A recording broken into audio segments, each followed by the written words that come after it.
ایک اللہ والے تھے، درویش تھے، صاحب کمال تھے۔ آخری لمحے میں انہوں نے وصیت کی کہ میری 7، 14، 21 نسلوں میں 2 چیزوں کی کمی نہیں آئے گی، ایک بیٹوں کی، ایک دولت کی کمی نہیں آئے گی۔ المال والبنون قرآن نے کہا ہے، ایک مال، دوسرا بیٹے، کمی نہیں آئے گی۔ آگے لکھا انشاءاللہ، صاحب کتاب نے جس نے یہ بات لکھی اس میں لکھا ہے کہ میں اس خاندان کی اب تک 9 نسلوں کے بارے میں معلومات کر چکا ہوں، نہ ان میں بیٹوں کی کمی ہے نہ مال کی کمی ہے۔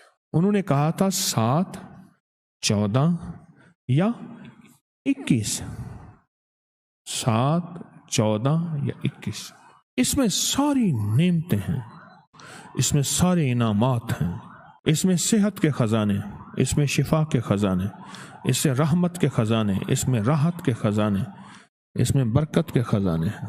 اور پھر آگے جو بات لکھی، کہا میں ساری زندگی دن میں کسی وقت مجھے سورۃ رحمان یاد ہے، ایک دفعہ سورۃ رحمان ان نعمتوں کا تصور کر کے پڑھ لیتا ہوں۔ میں نے ساری زندگی ایک بار بھی سورۃ رحمان نہیں چھوڑی۔ اور اللہ پاک نے سورۃ رحمان میں تقریباً 24 نعمتوں کا تذکرہ کیا ہے، 24 نعمتوں کا تذکرہ کیا ہے، اور یہ کیا اس لیے ہے، یہ نعمتیں تمہیں دینی ہیں، یہ نعمتیں دینے کے لیے تذکرہ کیا ہے۔ اور فرمایا میں اس نیت سے ساری عمر، اس نیت سے میں سورۃ رحمان پڑھتا رہا کہ اللہ اس سورۃ رحمان کی برکت سے میری نسلوں میں سے بیٹے اور رزق، مال اور بیٹے، اس کی کمی نہ کرنا۔